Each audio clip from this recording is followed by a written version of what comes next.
speaker. Roberto, he will tell us about GraphQL in real life. So let's welcome him on his speech. Hello everyone, thanks for being here. So, yep, we'll be talking about GraphQL. So, first thing, who knows GraphQL in the first place? Okay, good, you're in the right place. Probably, not 100% sure, but probably you are.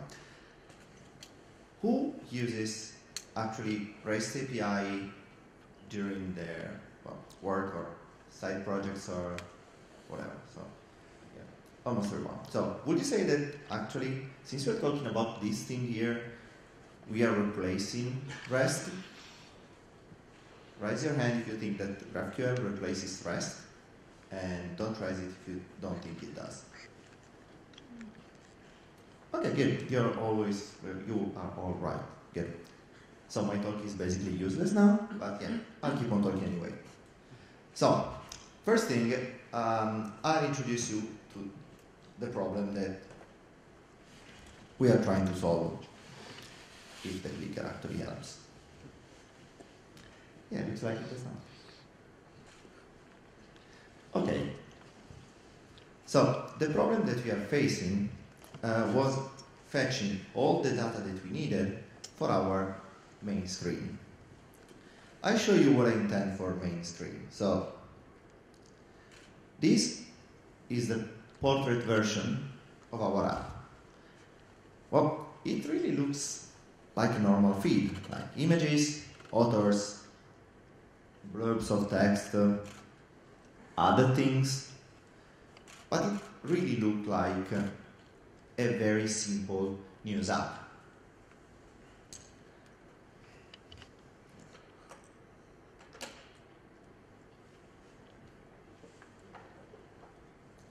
My clicker is not helping at all.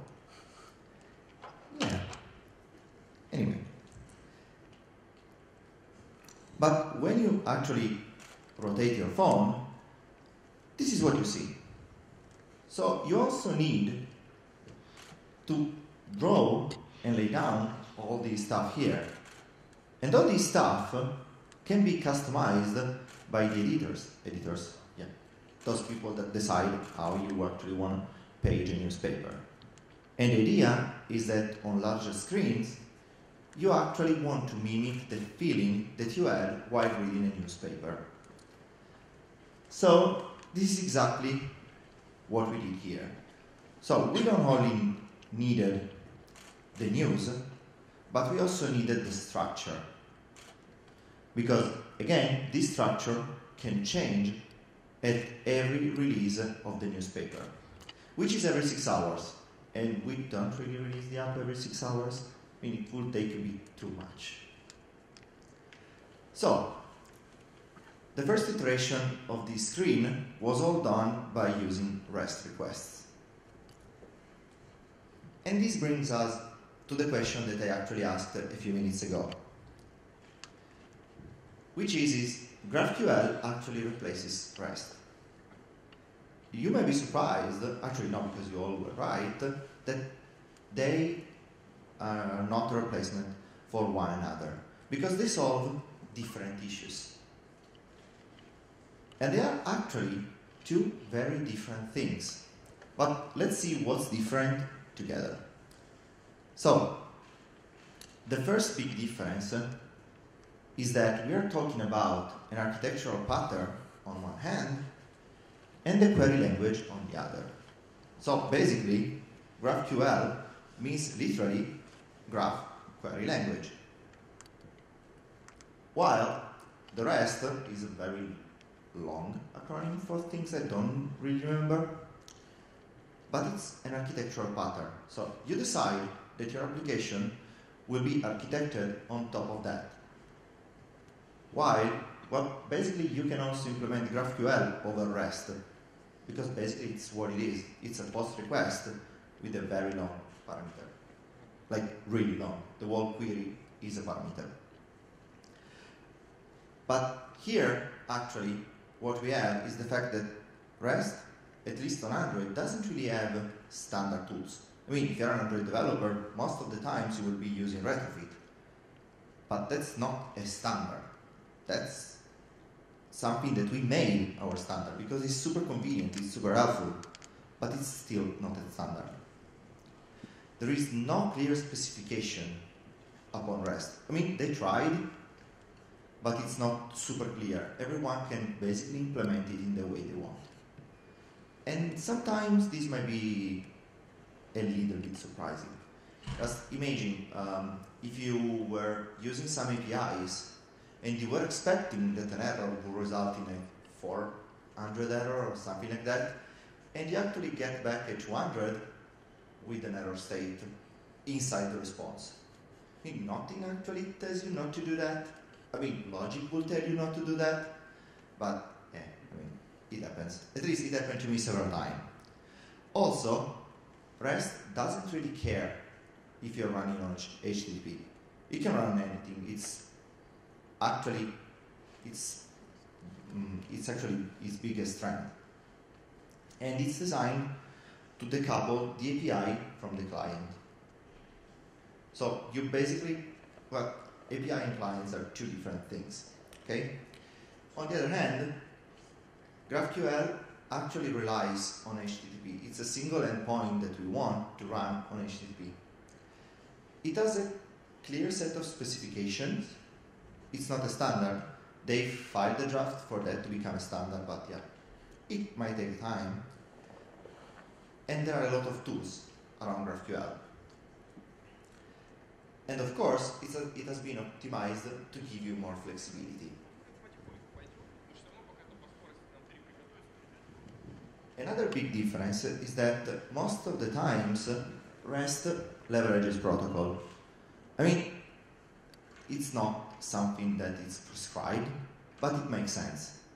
Because you can use content types that comes for free, you can use cache, and you should use status code. Again, it may happen that when you get an error response, you get a 200 status code anyway, but you could actually get a 400 or a 500 or anything like that. While GraphQL actually creates its own conventions. It may be that your response is empty in case of error, or it may be that you get a total other answer in case of error, but it doesn't really leverage the underlying protocol. Another thing that really tears them apart is the fact that on one side we try to version our API. It happened to me several times that I had to use a V2 or V3 or V whatever API of something or of a specific endpoint. On the other hand, with GraphQL, since you have to request each field that you want, it's really easy as a backend engineer to just mark a field as deprecated and suggest a better approach. Of course, this should be the case also with REST. It could be the case, but it happens several times that actually you get to work with a V2 API of something. Right? Did you ever encounter something like that? Yes? No? Still alive? No, I'm sorry. I can't revive people just yet. Working on that? Not just yet. Okay, the biggest difference that I've encountered is this one. So basically with REST, you cannot decide what to get back. Or to be clear, the server is instructed to give you a specific set of data. So if you want more, you have to do more requests. If you need something different, it might come from several endpoints. Or if you need less, well, you get the word response anyway, and you can just parse what you need. On the other hand, GraphQL actually has been taught around client performances. That means that you request exactly what you want. For each query, you get only the exact number of fields that you requested. So on one side, you risk to over or under request, and on the other, you get exactly what you asked for.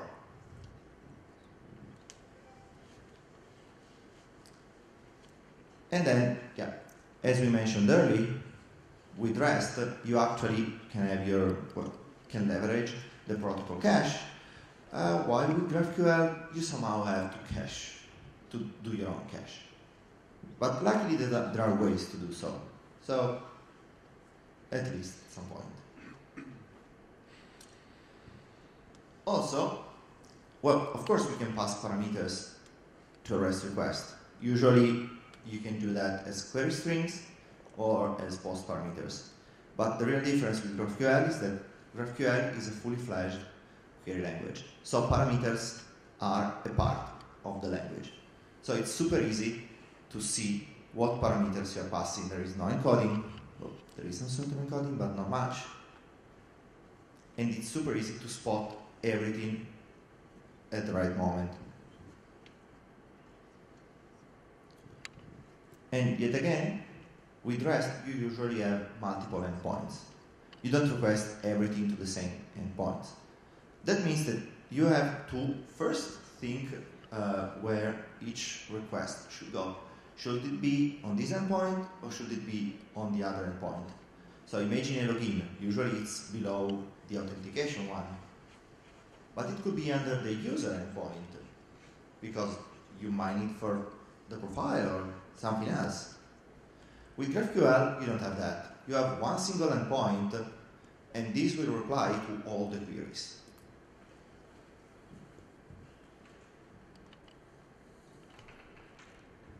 So, unless your team owns the REST endpoint, that means that you have your own endpoints for every team. Like you have an endpoint which is managed by the Android team, one endpoint which is managed by the iOS team, one endpoint which is managed by the web team. Well, you get one response that fits everyone. Usually, this is the case because we want apps and websites to look really alike, to have the same content. But it's nice that on GraphQL, you can actually have your query, which is exactly tailored upon your needs. So imagine that you have the iOS team and the Android team that for some reason are conducting different experiments and A/B tests. You might want to change the queries in a different way. But if you are on a REST endpoint, you actually have to change that for everyone. And be careful that you don't break it for the rest of us. That means that you either version and add a new version. So imagine after 2 months of experiments, you are at version 25. While if you have GraphQL, you can simply say, okay, this is my query. When I'm not running the experiment, this is this other query, and no change are actually requests to the endpoint. But, well, we didn't really check what is GraphQL in the first place. So, in order to work with GraphQL, we need two things. The first one is the query. So, in the query, we express exactly what we need. So, this is not meant to be read, so don't worry, it's similar to a JSON file. We'll inspect that later. But since our query is usually edited inside some tools, well, we need something that tells us that these things are actually something that have a meaning to our endpoint. We need a contract to understand, well, to let the tool understand that this is actually something that we are allowed to write. And this comes from the schema, which is a huge JSON file that contains all the entities and all the different connections between the entities. So imagine these like the dump of the structure of the database, with all the relations and all the things that you are allowed to query. But we mentioned tools, and there are many tools. So usually if you use one of the already ready backend for GraphQL, you will have GraphQL. So basically this tool is a UI that will let you try your queries and response with real data right inside your browser. But there are others. I mean, instead of using GraphQL, you could use GraphQL. They are all very similar actually, they just change in how they work. So one may support parameters better, the other one might actually have tabs inside the web app, so you don't have to have different Chrome tabs. Or you may want to use actually an app, like Altair or Insomnia. They're really cool apps, but they require you to download the schema. So yeah, it doesn't really help that much. Or there is GraphQL bin, which is quite cool because you just say, okay, this is my endpoint, download everything, and then you can use it right there, and it actually preserves everything in your session. So it's good. So since I only do Android, actually what I wanted to know when I started using GraphQL is what I can use on Android. Like we said earlier that actually GraphQL can be a simple request. But I don't really want to write my request and pass all the query and everything every time I want to make a network call. I mean, it's too much. So actually, thankfully, we have already a way to do so, which is called Apollo. But Apollo is not really just a query maker. It has a few other things that are really helpful. So the first thing is the compile time safety. That means that if our query doesn't match the schema, it will tell us that there is a mistake right at compile time. As soon as we try to compile, it will tell us, yep, no, this is broken. And well, since any incremental build can take up to 5 minutes, if it crashes right away, I'm actually happy. So we also mentioned that GraphQL doesn't come with a cache. But luckily, this is provided by Apollo. So this is provided as a separate artifact, so you can decide to actually use it or not, so it's an opt-in mechanism. But it's good that we actually have it. And since GraphQL is actually pretty new, having a large community actually is something that is really valuable. Because maybe you don't know why certain things are behaving in the way they're behaving, and you expect them to behave in another way. So you want to actually ask to someone which might be more expert than you are. And also, all the people behind Apollo are on this community, so it's really helpful. And the last thing, which is actually very important, is the code generation. So what I mean with code generation is the fact that we write all the queries, and then what Apollo does is parsing these queries and create all the Java objects. Yeah, it's Java, no? But we don't have to actually parse everything. When we add Apollo and our query, basically we get our object ready right away.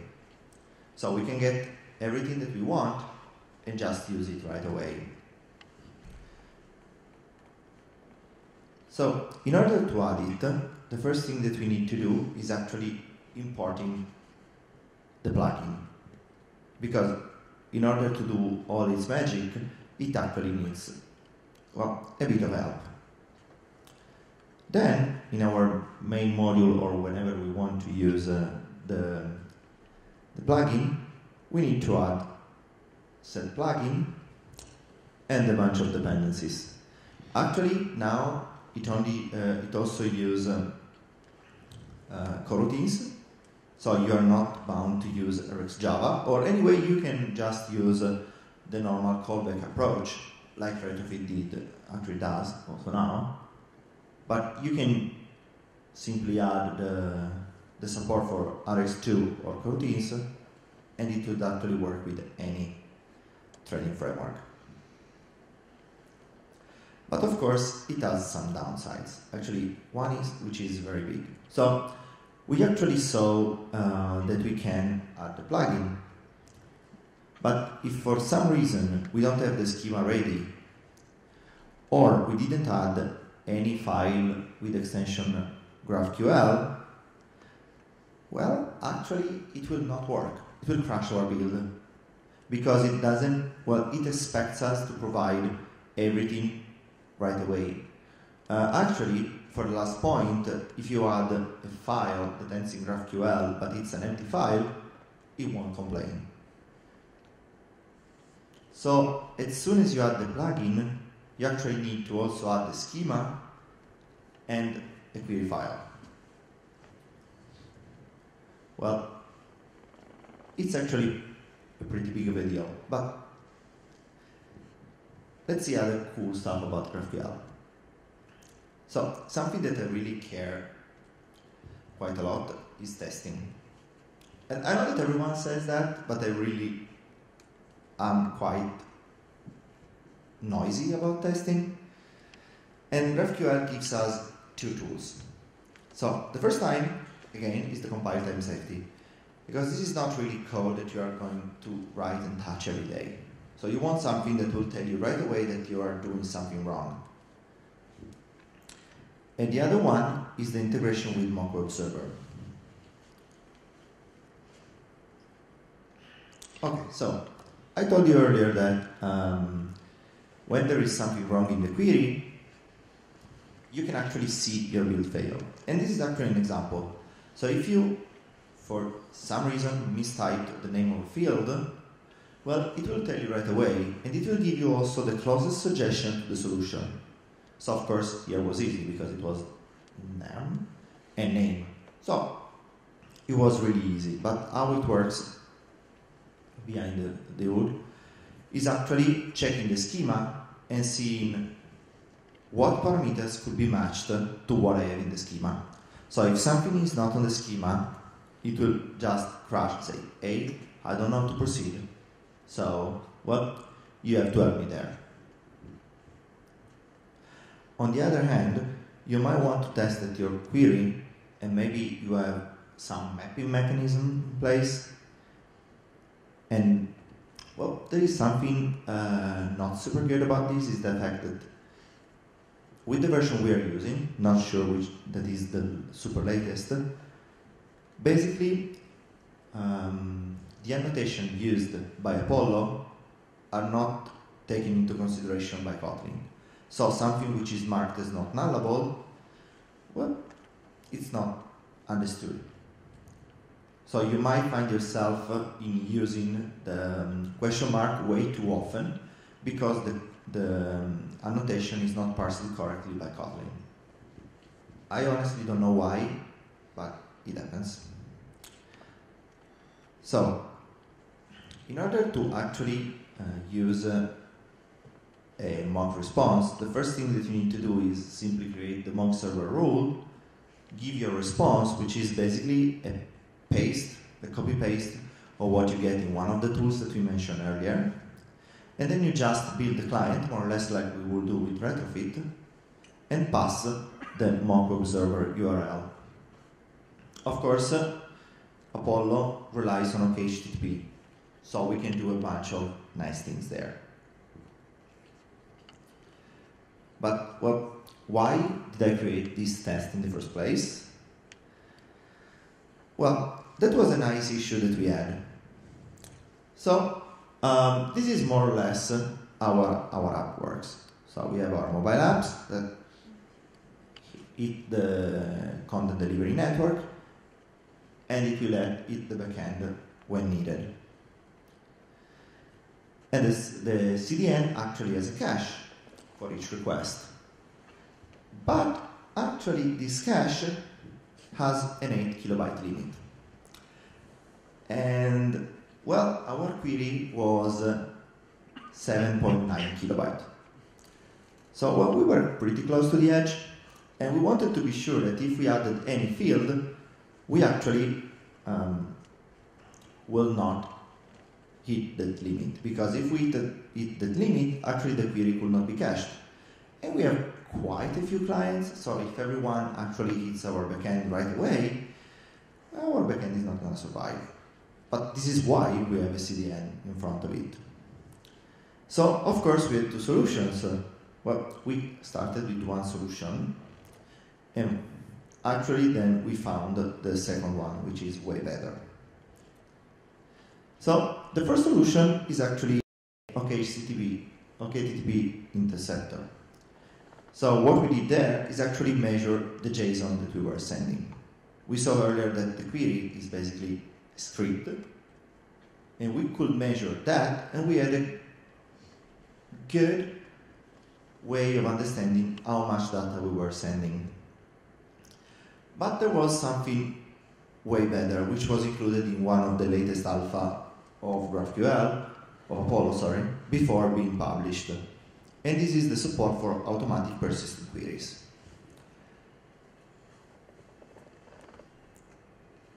So, this is what a query looks like. So we have the query name in the first line, the parameter, which is of a type of ID, and then we have all the things that we request. So we want to know the field, and for each field, basically you have to actually think that when you open a parenthesis, is actually some sort of for loop. You don't know how many fields there are, but you want to know that for each of them, you want to request each data, all this data. So, imagine this script for a quite bigger app. So here you're just requesting a bunch of data that might populate your UI, but in a real-world scenario, this query would be way longer. We're talking about hundreds of lines. So, when you actually make this request, Apollo transforms it in this way. Because of course, here you pass a parameter, but well, the backend doesn't know what is that parameter. So actually what you do is telling to the server what is the value of that parameter, because it's something you decide locally and send over, and the name of the operation that are performing, which is field by ID. But if we think about this, well, unless the query changes, well, the only two things that matter are actually the variables and the operation name. So we can actually send just these to the server. It's way smaller, right? Because all the weight of the request stands within the query. But there is a problem. How can we understand if this query changes? Well, actually it's pretty simple. We just need to calculate the hash of the query and pass it over. So basically this will be your query. So it's actually a pretty big improvement from what we actually had before. And under the hood is actually working in a pretty nice way. So imagine that you are hitting your backend right away. The first thing you do is actually send in the query hash and say, hey, I want to perform this operation. But the first time that someone hits the backend, this query is not going to be there. So it will actually tell you, yep, I couldn't find this hash, so please send me everything. So you send the whole query and the query hash, but only the first client has to do that, because the query will, well, the hash will be the same. At that point, the backend saves the query hash and the query so that it can be retrieved later, and it will give us the response.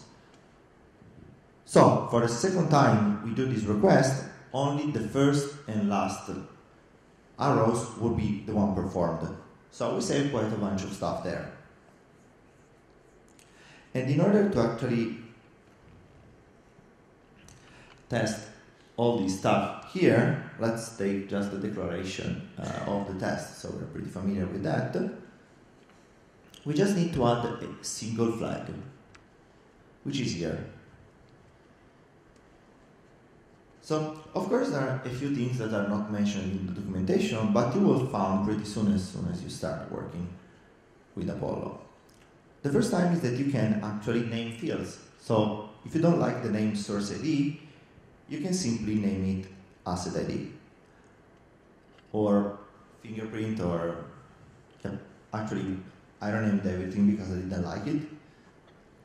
because it was from the web naming, which was different from ours, so we just did that. Another important thing is that this type name here. So this type name here is a string definition of the object. And Apollo actually adds this type name to every node. So every time you see a parenthesis being opened, that will be a type name. This is how Apollo can understand what class to generate. And if you actually don't add manually this to your query because you don't need it, when you try to use your query in the mock observer, it will crash because type name is never expected to be null. And of course, when you try to instantiate your mock response, well, your compiler will say, yeah, this is null, I don't like it. Also, you can move your schema file and the package name for your generated code somewhere else. Because maybe you have a multi-module application and you need to use the query, well, the schema in multiple places. Or you can abstract it and put it in a separate module. And you might want that actually your package name is different, so for some reasons you can do stuff there. So it's possible. We don't do that, but it's possible to do it. And it supports the Java Bean semantics, so something like that. And it's as simple as actually adding this flag to your build.gradle file. So if you want something which looks more like Java, well, this is how you get it.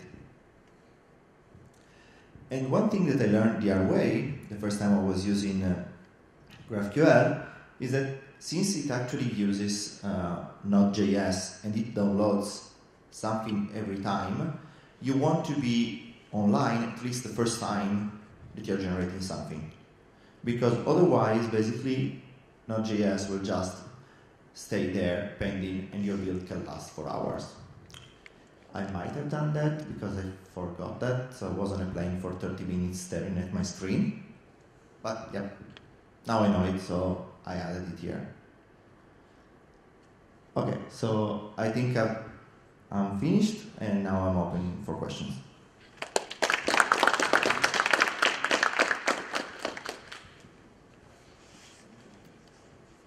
Yep.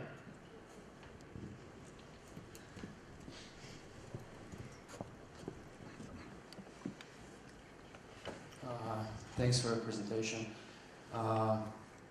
Me, actually, and my friends, we are not getting one problem we were trying to solve with GraphQL. Why you actually use it? And I have another question after this. It's quite shy.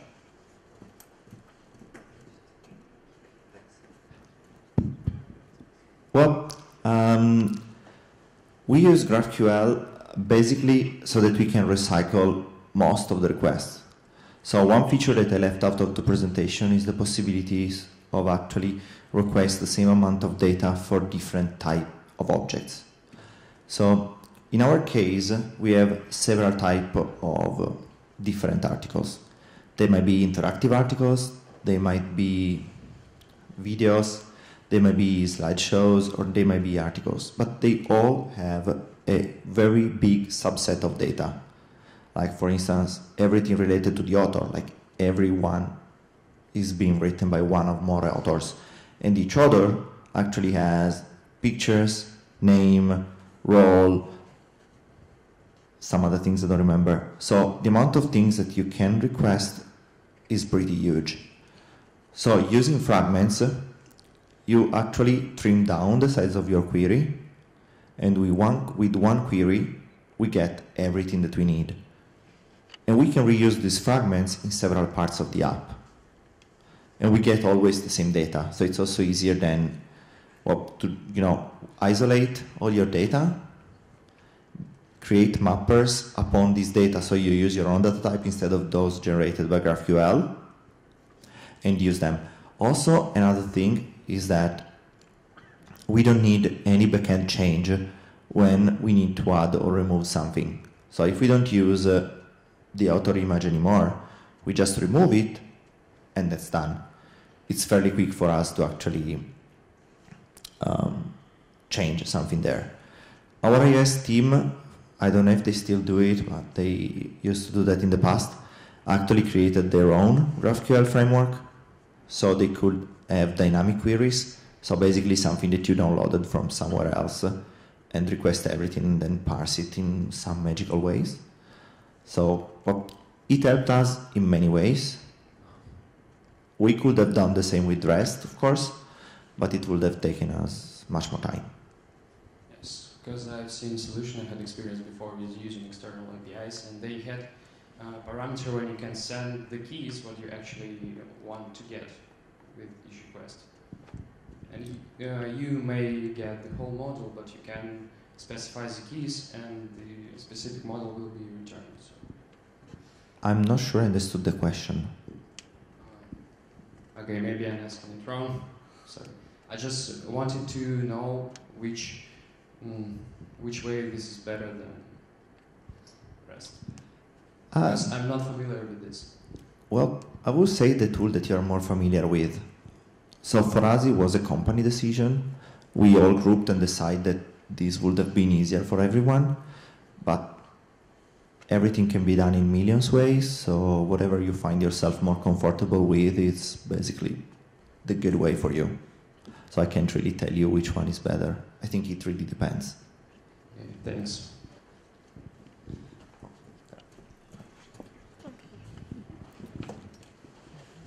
There's a question there as well then. Okay, we have one question here and then. Hello, thanks for your speech. I have a short question. Let's assume I like this tool, GraphQL, and I really want to use it, and how I can persuade my backend team to use it. Good question. What is the pros and cons? Well, the pros is that they don't have to actually manage all the changes that you might be requesting in the future, because once you set this one up and you maintain this one, you don't have to change all the API. So imagine that you want to add a new field, they would have to roll out a new version, be sure that they don't break iOS or Android or web or whatever, and at the same time, they have to comply with what you request. With this one, you agree upon a contract, and that contract has to be respected by everyone. So you're free to request whatever you want. It might be a good point, but it really depends on them. I mean, nothing stops them to actually have GraphQL and REST running in parallel, and you just using what you want. As far I can say, it's just another version of REST, just another format of data and another format of API. Yeah, we can say so. It's basically another way of transfer and requesting your stuff. It will be always returned as JSON, but yeah, it's basically just a different way of accessing the data. Okay, thank you. Yeah, thank you for the talk. My question is about how it works on backend.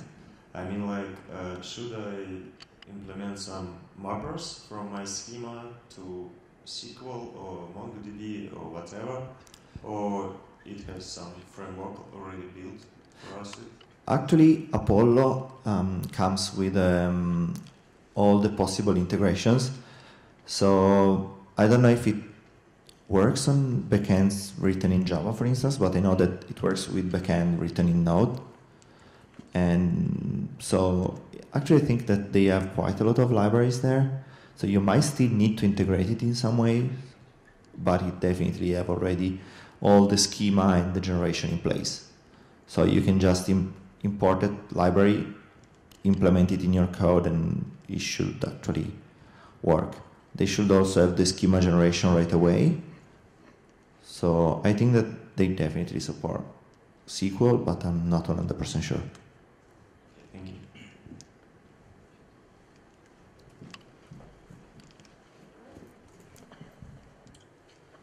Thanks for the talk. Does GraphQL have some restrictions on schema? I mean, in traditional SQL databases, you have that when you have a complex model, you have to decompose it in different tables because columns should have primitive types. So if you have a model embedded into another model, you should split them into tables and then join them. So does GraphQL have this also table-like schema, or does it have something else, or you can put whatever you want, like in MongoDB? Well, actually, it works by modeling the schema on your DB. So if you have different tables, it will create objects that are usually called connections. In this scenario, will be a connection, so that it will bridge you to the character table that will give you, okay, this is the name, this is the race, this is the age, this is the movies, which will be another connection back because you might want to request again. And then it's performed by this actor. This will be another connection that will bridge you to the actor table.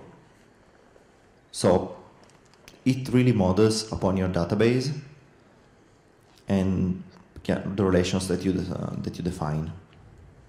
Okay, cool, thanks. Hey, thank you for the talk. Where is a better place to store and define the schema? I mean, the side and the front end, or maybe the client or back end? So it really depends on the library you're using. If you're using Apollo, you need to store it everywhere you use Apollo, because Apollo needs the schema to actually perform the code generation. So, and also the sanity check of your queries.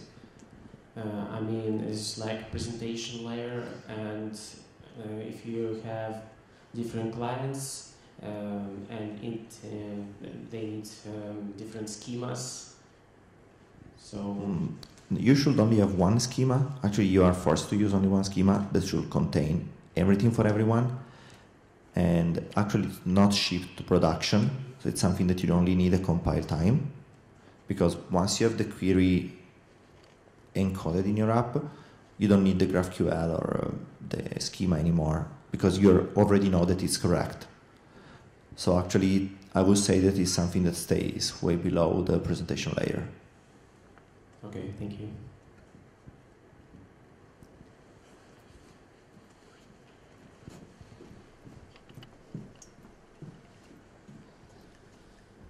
Thank you.